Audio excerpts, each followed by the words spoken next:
Good morning. This is Travel Talk Today, here to talk with you about what do you do with your home when you decide to travel, to slow travel for 1 or 3 or 5 years. And here to teach us is Kathy Jackson, who's one of the foremost real estate agents in San Diego County. Kathy, welcome. Hi, thank you for having me. So, you have a lot of experience in people who are moving in and moving out, but I want to talk about moving or the decisions that we have to make when we decide to slow travel.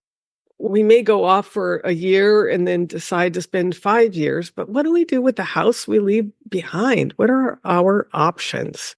Well, there are many options for what you can do with your house. If you're going to travel, let's say you're going to go for half all kinds of options, but one thing for sure is it's probably good not to leave the house empty. It's because that's a consideration also. Just because things can happen, whether it's a potential break-in, that can happen because people might know if it's been vacant for a long time. How do they know that? They might monitor, once in a while people, if someone's in the neighborhood and they're watching carefully how much activity is going on around the house. I would say, trash cans also. That's a definite way to monitor.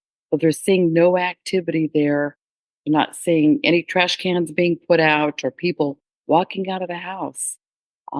That's a sign that the house may be vacant for quite a while. It's kind of an invitation, isn't it? One of my friends who up here in Washington, across the street from her, the neighbors were gone for several months. And when they came back home, they came to the front door, put their key in the front door, and it didn't work. The front door key didn't work. And they got to looking at it and they knocked on the door, and somebody answered their own house door. A whole family of adults had moved in there. There were like 6 people living in their big, beautiful mansion. And no one around had noticed that there was anything bizarre about all these people living there. They had the art of camouflaging too. It took a long time and a lot of legal things to get them out of the house. So I hear what you're saying. Don't leave your house empty.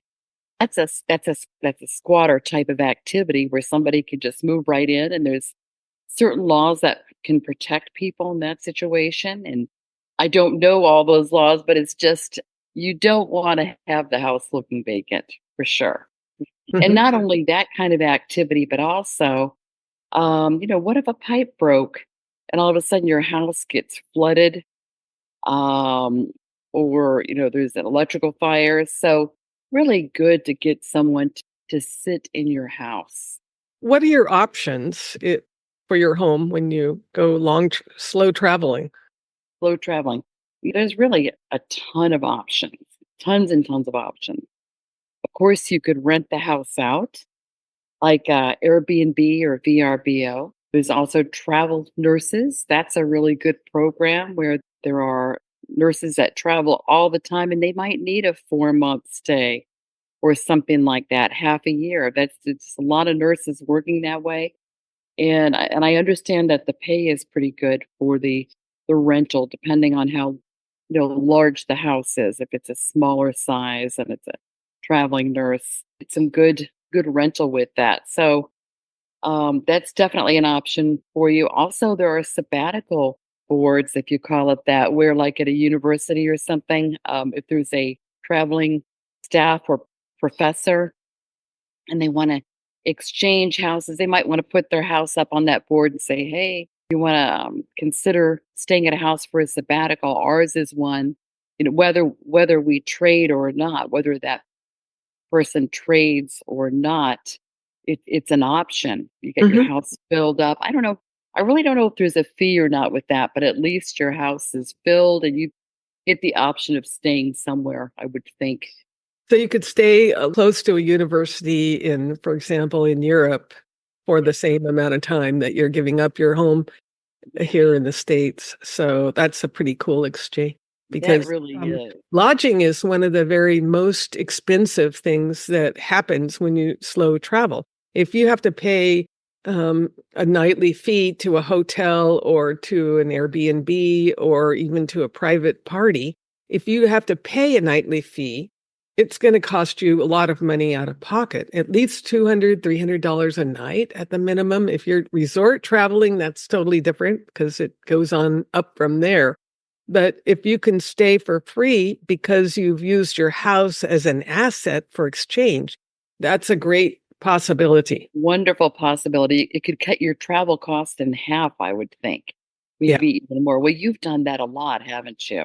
Yeah. We traveled for almost, I think 330 days in Europe. And we ended up only paying for 4 nights during that entire time.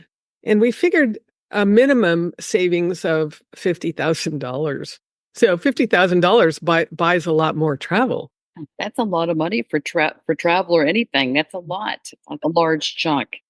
Yeah. So you made good use of that, it sounds like. Hey, and here are a couple of other ideas also for how to make some money while you're gone is also my train of thought here. You could do a short-term rental. And you could do, let's say, getting a good property manager is a good idea. You want to get some references and get someone who's qualified in that. And not everybody does that. Like I wouldn't necessarily recommend as a realtor myself. I don't do rentals.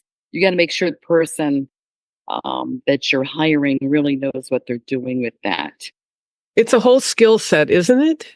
I think it is. I think it's a different skill set, and it's also getting the right tenant in there and interviewing the tenant and having some safeguards with with the paperwork, the interview, and things like that. References. So getting a good short-term rental person, leasing agent, Mm. be good.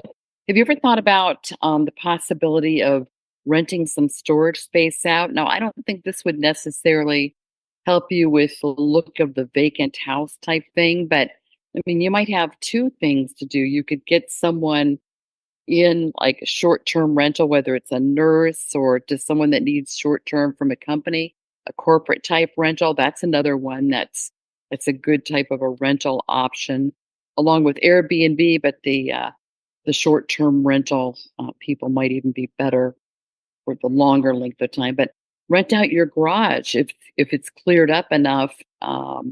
Make a little extra money if somebody wants to put their camper in there or a boat or just some extra stuff. Be able to make a couple $100 extra a month, right? Yeah. So, one of the questions that I get when people are considering long term and slow travel is what do I do with all the stuff that's in my house? Now, you, Kathy Jackson, you are a minimalist. So, in no time at all, you could whip all the things that you hold dear, put them in a small box, and tuck them in your son's garage, and then that would be it. But most of people are like me, and we have collections, not collecting things like Hummel plates, but I'm talking, we gather things that we think are necessary. We have the kitchen toys that we need, the special blenders, and we have things in our home office. And then we have my entire video set up in my home office and a printer and some storage space for other things that I need. And my things in my closet. I have a closet that's a master closet and it's stuffed full of things. So what do I do with all my stuff? One idea I've heard is just donate it all and start all over again in 5 years when you come back. What do Hmm. you think? Yeah, that's an option. And you've even purged some things before. Like I have too. Once in a while, I go in phases where I want to streamline a little bit more. It's like, oh, I don't need this necessarily. You could just purge, or you could take things and just box them up like you're moving. So if you're going to have someone in your house, and hopefully you've got enough space in your garage, or a shed or something like that, just pack it up well, get it out of the way because nobody wants to stay in a house where it's really cluttered. Um, Also, another thing is like, let's say the kitchen. That's an important area. like for an Airbnb or any kind of person renting your place. They want a kitchen that's not too cluttered, that's got usable items in there. That's an area I would really concentrate on and just eliminating a lot of extra glasses or pans, put them in a box or give some away to Goodwill if you want to streamline that kitchen area. A lot of times I'd see pictures of people's homes for short-term rentals or Airbnbs, and they have all this. They have a coffee maker and a blender and a toaster and an oven and a microwave all sitting on the counter. And it makes it look small and it makes it look so cluttered. It's not even inviting. But also, I see pictures of houses that have absolutely nothing on the counters. And to me, it looks cold and uninviting. So, where's the happy medium with that? Personally, I don't keep any machines on the counter. I put them in the cupboards above or below and take them out when I use them and put them back when I don't. And then I have some decorating things on the counter for interest.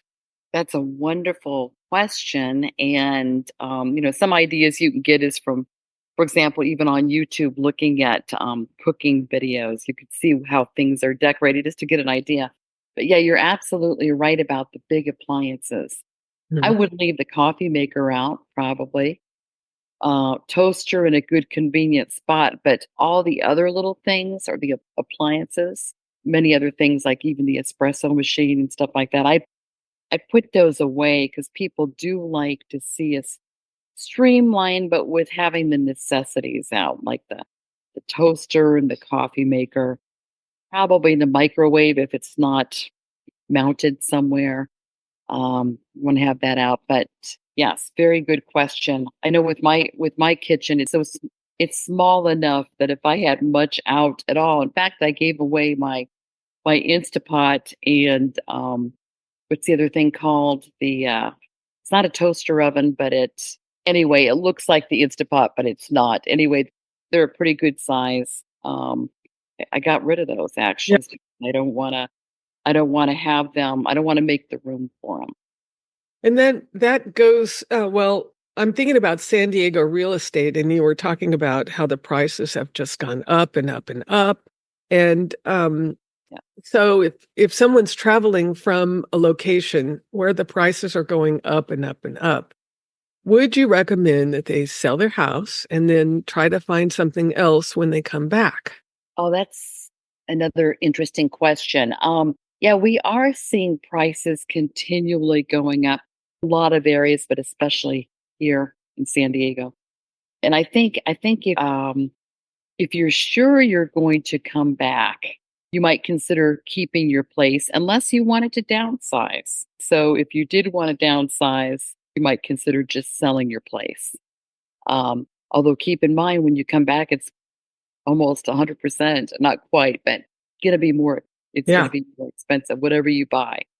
But I would say that if you go we're seeing prices continually going up, could be 8 or 10%. In the past, it's been even more than that. Prices will so rent your house out if you want, unless you really wanna downsize. No, if you really wanna downsize, you could do it before your trip if you wanted to. So, Wait till you so come back. what you're saying, what you're suggesting is you might sell your big house, buy a more appropriate one that fits your new lifestyle house, and then rent that new one out before you travel. That You is could do it that way, and that way you would be able to put a little cash in your pocket, probably. It's definitely an interesting idea and certainly an option for someone. Because if you've really been concentrating on that, let's say you're getting closer to retirement or the kids are gone or whatever it is, it may be time just to downsize. And yeah, people are capitalizing on good returns from having owned a house for a while. Yeah. So there's some good tax benefits if you sell after your certain age. You don't have to pay capital gains on more than just check with your tax accountant for that. But you work all that out before you leave, so you're not sorry when you come back. I know people have sold and left California and then they decide they want to come back 10 years later and then they're totally in sticker shock. Yes, they can't believe it. I hear that a lot of times too. But why didn't we buy then? But it's never too late to buy, but it's if you're going to downsize anyway, it might be a good time if you Yes, get all that stuff organized. yes, Downsize. good idea.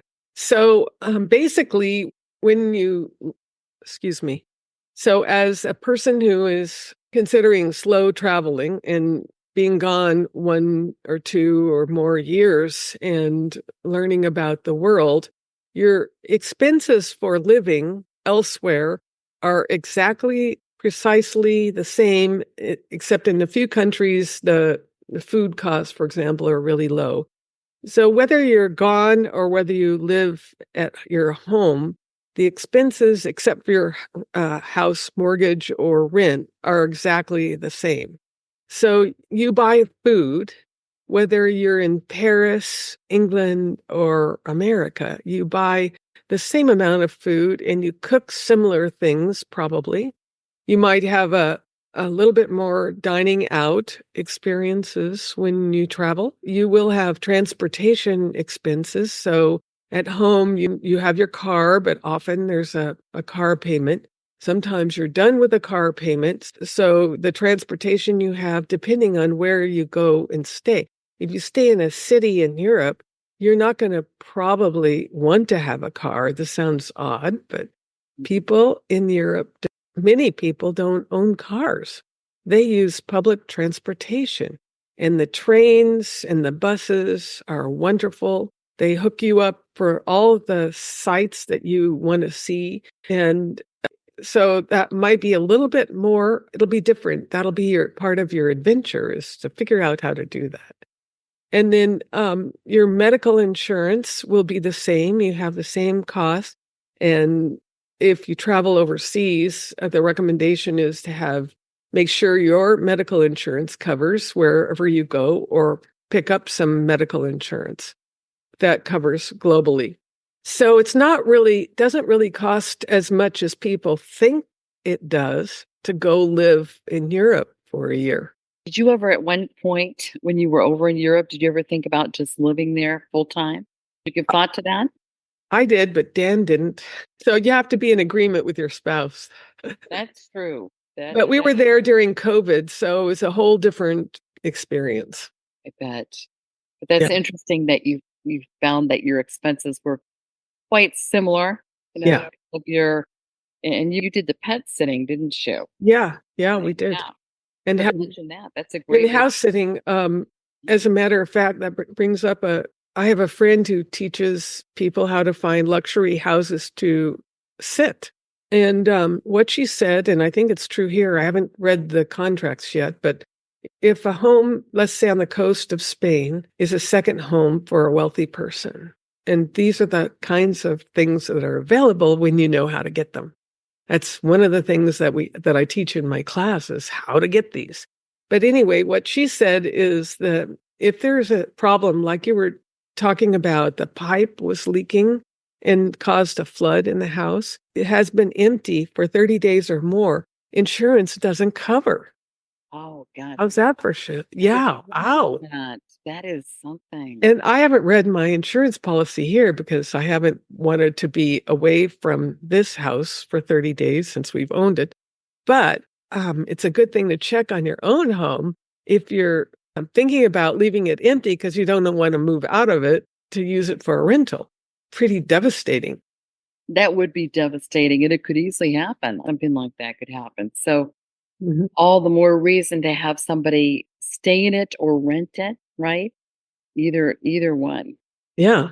There are platforms, and that's one of the things I teach is how to find these platforms. A lot of options for people to go and live elsewhere in many other countries in the world. Each one has its own charm. Each place has its own charm. We, as Americans, I think we get too used to, well, there's a Costco there and a Walmart, and we want to go in and buy all of our things there. And in most other countries, you cannot find that, although they are spreading around the world. You learn how to manage going to get your groceries every day because your refrigerator in your house that you're staying in is kind of on the small side. So you can't stuff it full like we do ours. We learn different styles and ways of being that are all part of the charm of traveling. I feel like I'm a European buyer of groceries already just because I go sometimes several times a week, just enough for the meal. I know it's not very good planning. I do know that, but I can see that that's how I've heard that from you and others that that's the way to shop. And then, what would you recommend for someone who is just on the fence about how to evaluate whether they should rent their house, sell it, get a house sitter? Well, What would you that's recommend the key things that you yourself want to know about in making those decisions? yeah, that's a good, very good question. Well, sometimes people aren't sure if they're going to come back or not. I've talked to people before that might take off to Portugal or someplace. They might go for 2 years, 3 years, think they'll be back. Think that way. If you're kind of iffy about it and possibly want to downsize anyway, I think that's bad time to sell the house. You're talking about combining it with travel, but you're going to be traveling for a long time. Yeah, if you're thinking that way anyway and you're not sure what you're going to do or you've thought about downsizing, that might be a good time to capitalize on all the appreciation you've gotten over the last several years instead of trying to have someone manage the rental the whole time. Up to you, but that's probably the way I would look at it. If you've been thinking about moving anyway and you're going to be gone for years. And there's a big movement of people who are moving away from the States because of the cost of living, cost of housing, especially. And people are moving to Mexico or Panama. It's a big hotspot right now. Portugal is very popular. The big new one is Croatia. Beautiful weather. It's very much like Southern California, really. And it's a little coolish in the winter, but mostly sunny days and nice, warm-hearted people like California. Nice, nice. What was when you were visiting places, because you went to several different countries, what was your couple of your favorites when you were visiting countries where you felt kind of at home? Well, let me see at home.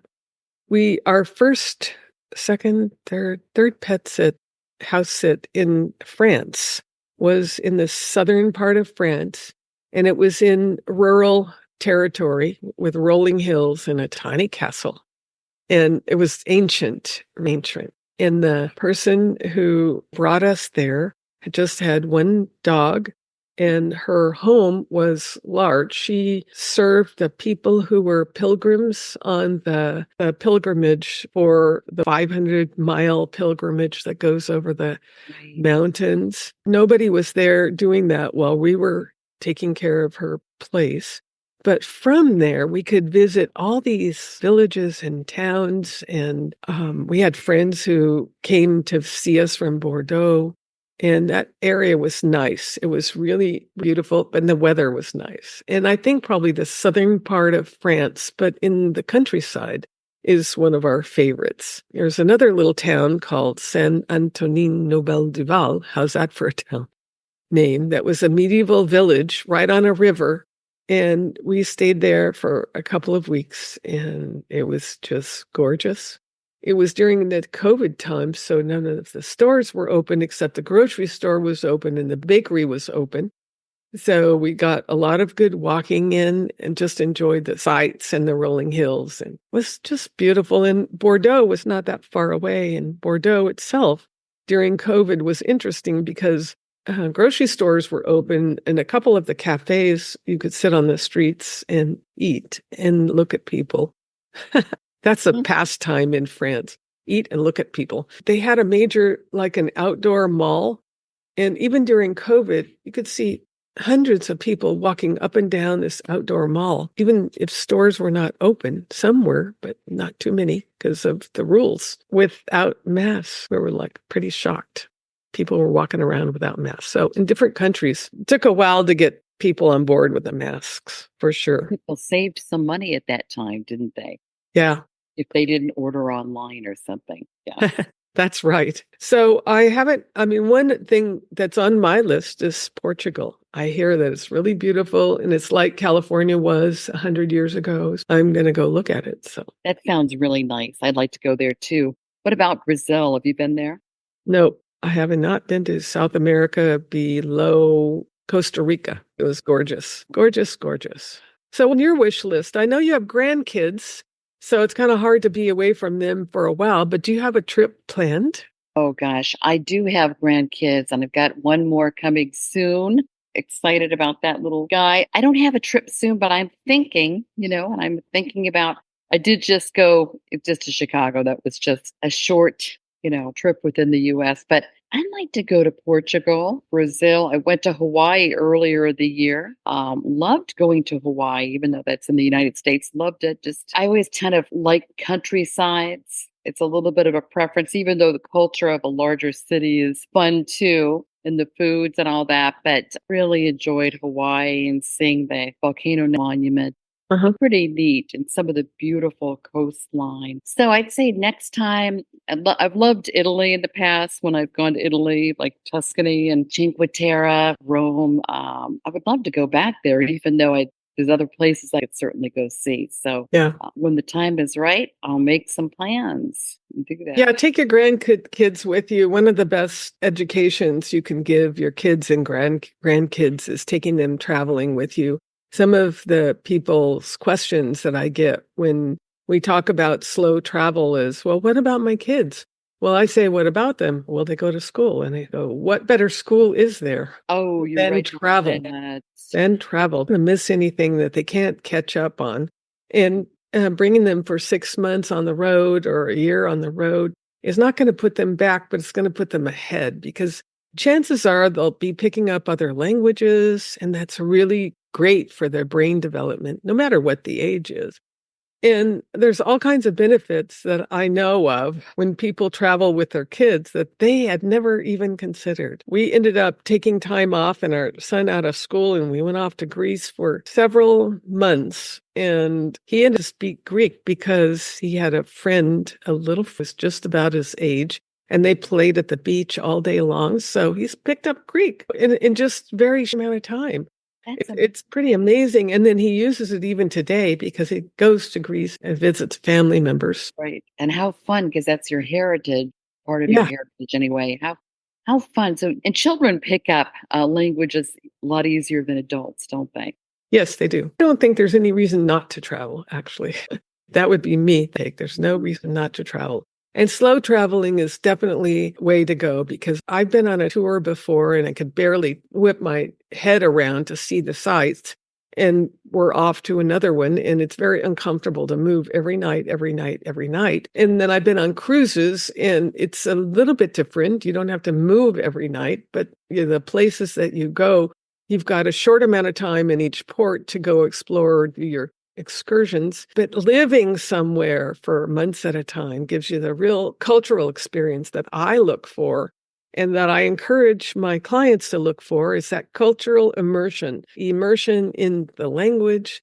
The rhythm of the day is different when you're in Spain, as it is different when you're in Greece and different when you're in France. And I'm just talking Europe right now, but also Asia, the Middle East, all around the Caribbean, all around Australia, New Zealand. Everyone has their style and their rhythm and flow. And stepping into that is cultural immersion that you get when you're there for a time. You can't get it on a short vacation. No, not a short week or even 2 week. It's just, yeah, you've had the enjoyment of just really getting to know the culture and, people. I mean, that's part of the culture, but just time to talk with people and sitting in a little town for a week at a time, instead of moving all the time.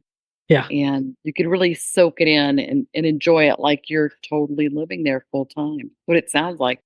Great. So thank you, Kathy You're Jackson welcome. from San Diego Real Estate Guru. She's one of the top real estate helpers of all time in the county of San Diego.